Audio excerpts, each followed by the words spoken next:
This is Erica Haig, and I'm conducting oral history with Leah Lefkowitz on Thursday, July 20th, 2017, for the Women's March Oral History Project in connection with the Georgia State University Library's Special Collections Department and in cooperation with the Atlanta History Center.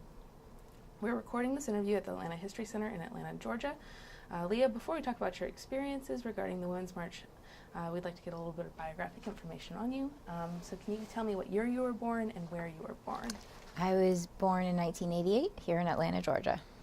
And can you describe your family's political leanings? Left.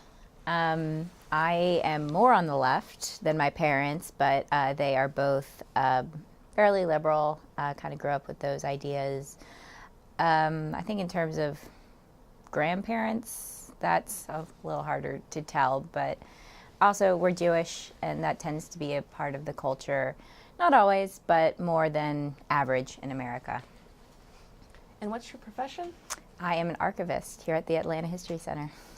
And do you support a certain political party? I'd say I'm most often Democrat. I am willing to be open to other options because I know that no single party will have all the same views. Unfortunately, in this day and age, it's becoming harder to do that, and I haven't had that many opportunities to vote. So I'm Democrat, but I'm open to other parties having things I agree with. Yeah. Mm-hmm. Have you been involved in any political activities in the past?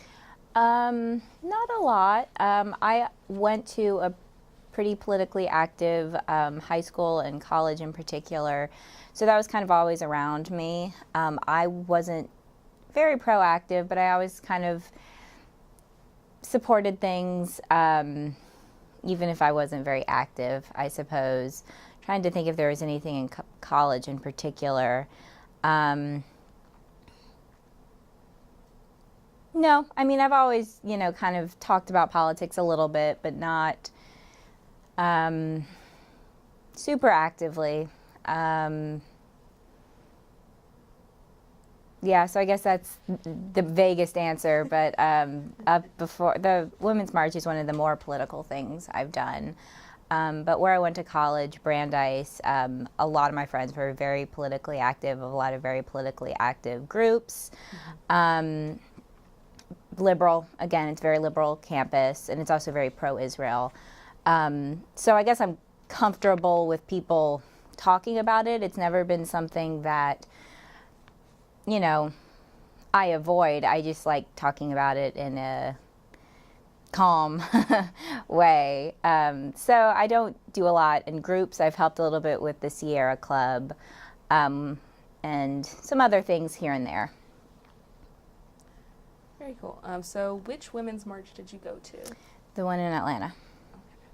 And did you have, you said that you've talked about politics before, but have you participated in a march or a rally before?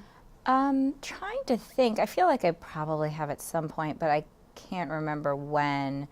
Nothing this big. This was definitely the biggest thing I've ever done. In D.C. in college, there was the rally for Colbert and Jon Stewart. I went to that, but that was just fun. I guess that was the most similar in terms of scope. There was just, I remember, a ton of people there. Yeah. Do you have any family members who have participated in any sort of activist movements in the past or currently? Not really. My parents, again, are Democrat, but they haven't done a whole lot that I'm aware of politically. So why? My sister came to the march with me too, actually. Oh. Sorry, forgot to mention that. That's good. So why did you march on January 21st? Well, like so many people, the election was pretty upsetting. I mean, going up to the election was upsetting too. It just brought up a whole lot of concerns, a whole lot of worries. It's been a while now, so it's not super fresh in my memory. But I remember hearing about the march in D.C. and kind of thinking about it in the corner of my mind and I don't do well in really dense crowds, though, so I wasn't sure if I wanted to go to D.C. But when I found out there was one in Atlanta, I was pretty excited, and I actually organized my sister, one of her friends, and a few other people to go. I think there were 3 other people I went with. So I went because it was a way to show my support. I think, like so many people, I was feeling a little lost, and it was just it was so soon after the election. It was just very much on everyone's mind. So yeah, it was something to do, I guess, to help. Yeah. Was there any one issue that sort of galvanized you more than the others? No, at the time I was worried about a lot of things. Still am. You know, kind of on the list was unfortunately worried about being a woman, which is what the march was about, and how some of the things the president had said about women, and being worried about his vice president and his very anti-choice options or legislations, and that worried me. Things about the environment worried me a lot too. And to have a president that's so vocal about wanting to like defund the EPA and all these things that are just so out there in terms of going in the wrong direction, I was worried about that. So I think those 2 were kind of my 2 main concerns in terms of the march.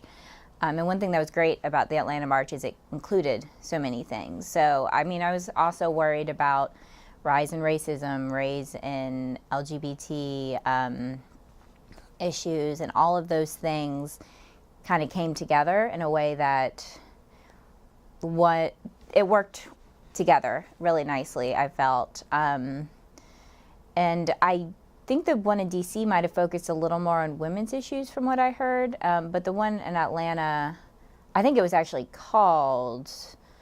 I can't remember what it was called, but it was more of an umbrella march, which I think really worked for the moment because people were worried about a lot of things, as was I. Can you tell me a little bit more about the Atlanta march?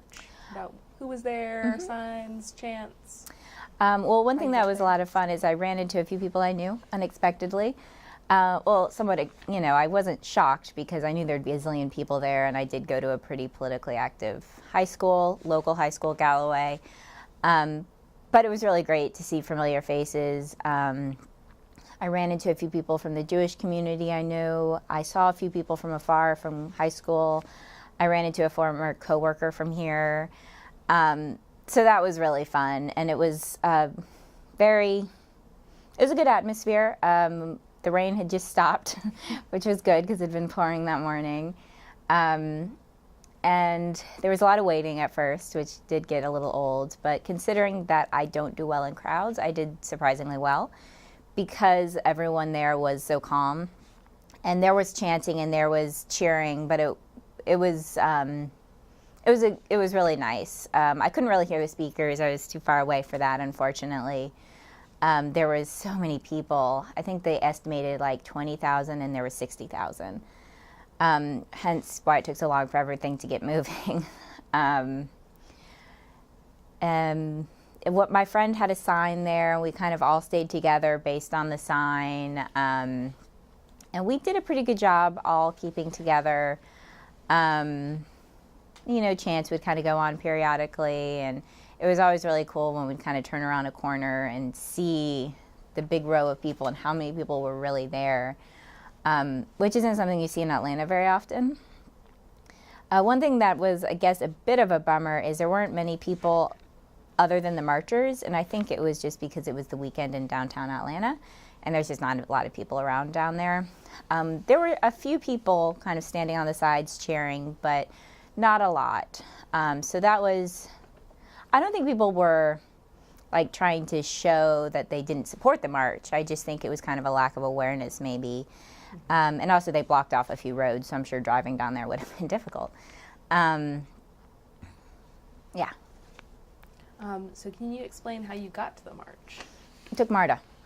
Yeah, I met up with we parked at a friend's apartment place in Sandy Springs, went to MARTA. It went smoothly. One thing that was a little frustrating is the trains only came like every 20-ish minutes, and that's just kind of a sign of how Atlanta doesn't have good infrastructure for their transportation. Because if there's a big march going on like that, then you kind of need more trains because they were packed. But that was also fun. Every time more people would smash on the train, there'd be cheering, because it was pretty obvious that most people on the train were going for the march. There were also people on the train who didn't know what was going on. And I'm sure some of them learned pretty soon. So we, it took MARTA to get there, and other than having to wait a little while for a train, went pretty smoothly. And luckily the rain had stopped when we got there. Were there, can you explain, like, when you got off the train, like, what you're feeling, seeing? Lots of people. So MARTA is, I think, like a block or so away. So it kind of was clear, and then, you could just see the mass of people. I met up with another two friends who we kind of saw there for a bit. And kind of as people all pooled in, I feel like we got there kind of in the middle. There was already a lot there, but more people were coming. And I'd kind of look back towards MARTA, and it would fill up more and more as, the morning went on.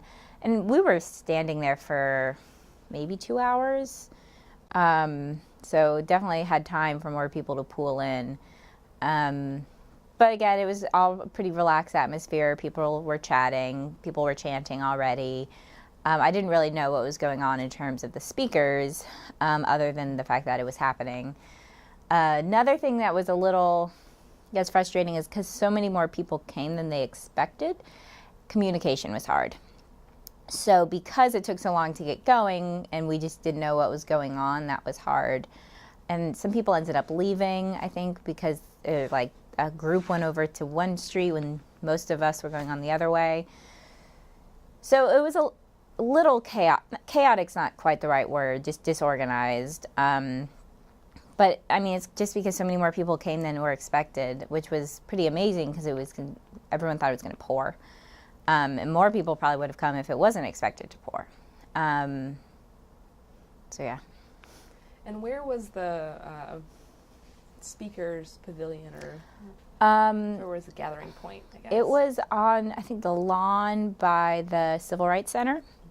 The only thing I saw was representative walked kind of past, and I could kind of see through, a group of people, him walking, because there was lots of cheering, and I could tell somebody was over there.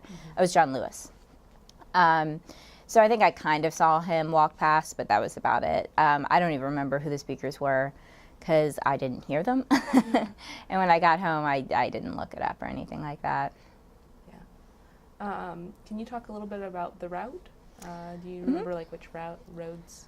I don't know downtown very well. I remember, we started by the Civil Rights Center, and I was pretty close to the lawn. We passed... I can't remember. I don't know that area at all. I remember kind of winding around, though. And once we started walking, it, went pretty well. I think the route was like 1.5 miles. And another kind of thing that more disorganization, is we got to the State House, I think it was, and there were supposed to be more speakers, and we were there, and there was no kind of setup for anyone to speak, and people were just kind of wandering around. So eventually, we hung around there for maybe 20 minutes, and we were kind of nearish the end, so we thought maybe we had missed something. So we ended up just taking MARTA home after that. But apparently there were some speakers at some point. I found out later, so that was kind of a bummer that we missed that. But it was all very laid back, so it was fine. We did see some... snipers up on the State House, but it was a little eerie seeing up there, but they waved, which helped, and everyone was cheering. So yeah, more knowing what was going on would have been good. Just because we were marching, and that's really what it was we were just there for was marching and doing the chants and holding up the signs, which was great. You know, there was a lot of great signs. That was always fun, you know, walking around seeing all the creative signs there. And it was a pretty diverse group. It was more white, I guess, than anything, but it was more diverse than I expected it to be. There were kids there, which was fun. I actually did an interview with a friend who's from Atlanta but lives in D.C. and marched there, and she brought her baby. And everything was great. You know, it wasn't a problem at all to have her baby in D.C., and so I don't think it was in Atlanta either. So that was fun, just seeing kids there and it being so normal. You mentioned the snipers on the roof. Were there any other police presence? A little bit, not a lot. I think I saw some once we started marching around, but they were just kind of standing there. I think just kind of any crowd like that, you're going to need police. One marcher I heard go over and thank the police for being there, and I think having the snipers there did kind of make a few people uncomfortable, but somebody said that they're there all the time. It's just kind of procedure. So, I mean, I totally believe that, and it was understandable. So it was, you know, nice that they waved and kind of to, you know, admit the situation looked a little weird, but it, you know, was what it had to be.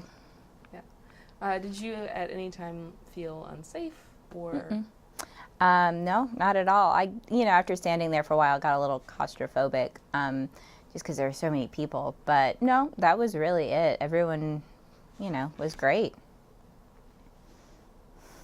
Did you see anyone else participating in like a counter protest? No, I didn't see anything like that. I hadn't heard anything like that happening in Atlanta.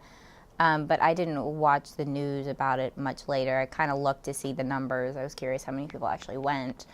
No, I didn't see anything like that. You mentioned that your friend had a sign and that you saw a couple ones that may have stuck out to you. Can you explain like what they were of or what they said on them? Well, Kirsten, my friends, had the name and numbers of all of the senators and representatives. And a few people took pictures of her poster so that they could have easy access to that information. And she said some of the information was kind of hard to find. It's all on the website, but some of it took some digging, and that was kind of frustrating because it's supposed to be so open to the public. So I remember that. It was a while ago that I went, so I can't remember many. Yeah, sorry, it's been too long. All right. Did you have any, you mentioned that there was chants. Do you remember any of the chants? This is what democracy looks like was chanted a lot. Love trumps hate. I think those were the two I heard the most.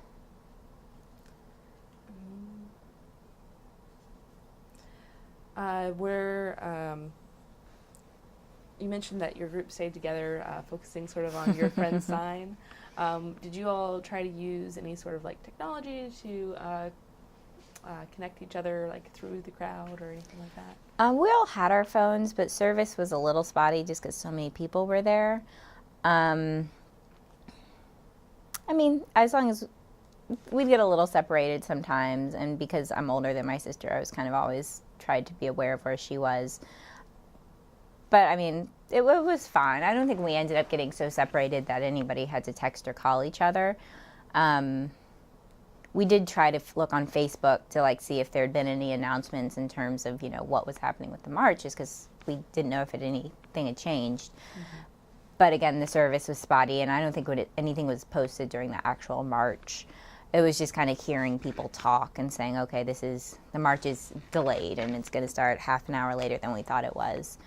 So there's one or two people we saw that were like volunteers who were kind of in the know of what was going on, but not many. So no, we didn't use a lot of technology the day of. I think we took a few pictures of each other.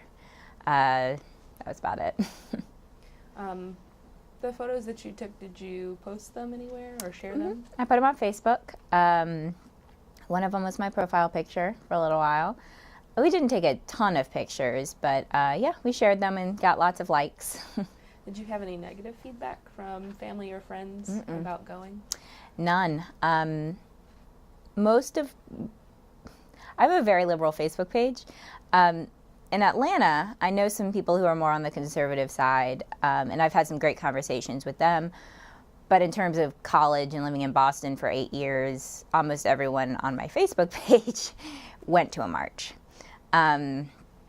So no, nothing was directed at me. Trying to think, I have one friend who I kind of invited who's Republican, but she wasn't against the march. She just was kind of saying, I don't think I'm going to go. She didn't even really know it was happening. But no, I didn't get anything negative. And I've had more good conversations from people than, right when it happened, talking about it a lot as just kind of a way to process what was going on. And, might not agree with everyone, but I've been lucky to be surrounded by people that I could learn from rather than just getting angry. There was some of that, but, not too much. And how have you been feeling since the march? Unfortunately, you get a little desensitized. With so much stuff in the media and the news, I don't follow it as much as I could because, I don't know, it's just so upsetting, a lot of it. And it's been less on my mind than it was at first. I still follow things somewhat, and I still, donate money to some organizations I believe in, the ACLU, the Sierra Club, Planned Parenthood. But it's just a matter of not having the time and the energy, unfortunately. So I keep up with things a little bit, but I've been feeling, I guess, okay. I still get very frustrated by things. But at least up till now, a lot of the efforts that the administration wanted to push through haven't happened. And it's great that people are still angry, and a lot of what's wanted to go through has had a lot of backlash. So I'm still not happy with the way things are, but so far it's okay, I guess. And I am lucky that I can talk to people who are more Republican and see their view on things. I have my opinions, of course, but I don't like having debates without having a lot of information to back it up. So I haven't had a whole lot of arguments because of that, because I don't go into it thinking I know everything, and neither do they. I have one family member who I was a little frustrated with for voting for Trump because she did it for economic reasons and not for any of the other reasons. And to me, that wasn't good enough. And I still have some of those feelings, but I'm not going to, kick her out of my life. Or, it's one of those things. I wonder what she thinks now after what's been happening over the last 6 months, but... Have those conversations with people that hold different views than you, have they been harder to have since the election? I am actually glad in a way that I'm in Atlanta and I have people around me like that who have different ideas, because in Boston it's a liberal bubble. And I actually went to Boston, I think 2 weeks after the election, and that's what everyone was talking about, which was fine because I was talking about it too, but they were aware of how much of a bubble they were in. And we were still shocked in Atlanta, of course. I mean, most of the people I know voted for Clinton, but it was less of a shock to me than it was to them. I stopped by one of the Harvard libraries where I worked for a year and a half, and Cambridge, even more than the rest of Boston, is just, it's a university bubble. And I'm glad that wasn't me, and that I've been lucky enough to not just be surrounded by that one view, even though I did go to such a liberal high school and college, which I also loved. Because the people I've talked to haven't been aggressive. I didn't go have an in-depth conversation with the family member I mentioned, an aunt, But she knew I was upset by the outcome of the election, and she knows plenty of people who were upset by it, and she understood that. She had her reasons, but she, was also supportive of what I was saying. So I have one friend in particular who identifies as Republican and conservative, but she's very logical about everything, very knowledgeable. So it's fine to talk with her because she's not going to jump at you. And I don't think on the other side we've jumped on her either. She's still our friend like she was before. Yeah,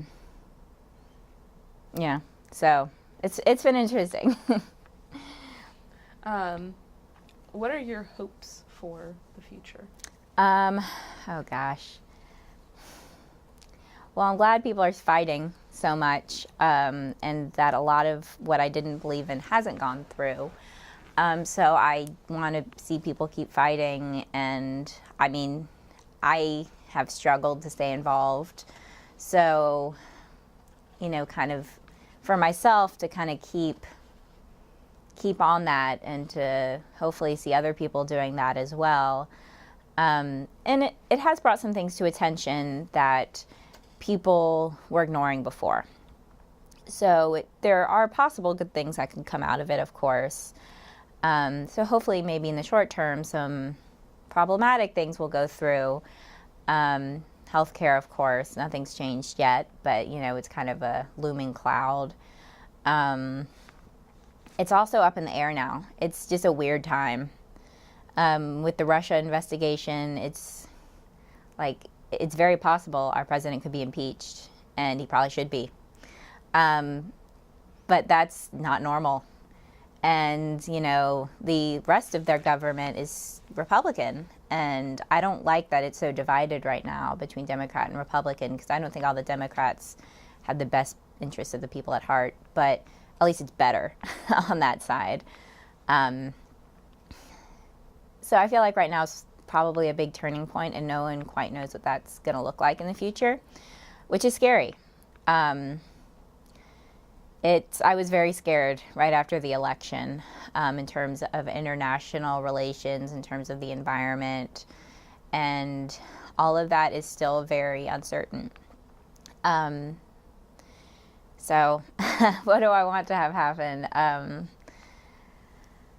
Us swing back the other way in the next election. That's kind of how it goes. It always goes back and forth. And just to have more, less division and less, I don't know.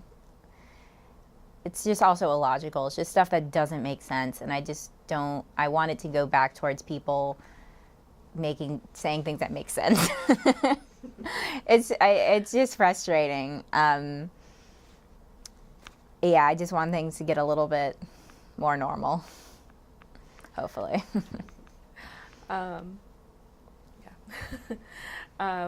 Will you continue to support the mission of the march? Are you planning on attending any future marches or anything like that? I haven't done anything since. I considered going to the climate march, but it was in DC. And I had just been in DC a few weeks earlier than that. So yes, I still kind of keep up with what's going on, just kind of to know. And even if I'm not, I kind of go in waves in terms of how much I'm physically doing. I definitely support everything, and would like to continue to do so. Do you feel like the movement has maintained momentum? Yes.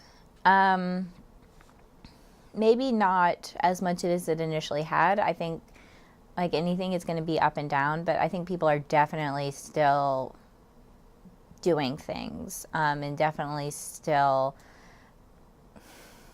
being as proactive as they can. It's also frustrating in Georgia because I tried a few times to call senators to join lists of people and to send emails, and it just always feels like it's going into the void, which is politics in general. But I definitely know people who are still invested, involved, still talking about it, still trying to make a difference. Do you have any advice for anyone that is considering going to a march in the future or becoming more politically active? I feel like I was pretty lucky with this march. I never felt like I was in any danger, or and the march was calm. So I know I could have taken more precautions that way, and for more for certain marches, I know you have to do that. So it's a little hard for me to give advice when I feel like this was such a unique circumstance where everyone commented on how unusually calm it was, and that there were kids there, and so it was a little bit different.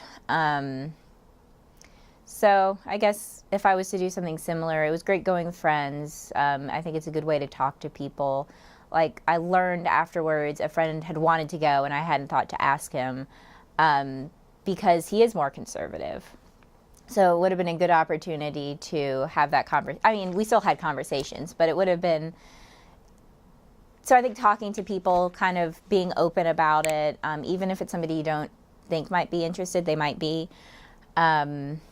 Just being organized and being flexible, and just realizing that it can be exhausting, but it's fun. And people, I think, are in this day and age, because so many people are becoming more involved, there's going to be more support and hopefully more just understanding. It's less of an unusual thing now, so hopefully it won't be startling. Is there anything else that you'd like to talk about or talk to about the march, about being politically active, about current political craziness? Craziness, yeah, that's it. No, I don't think so. I think we covered pretty much all of it. Cool. Okay, then I will turn this off. Okay. Thank you. You're welcome.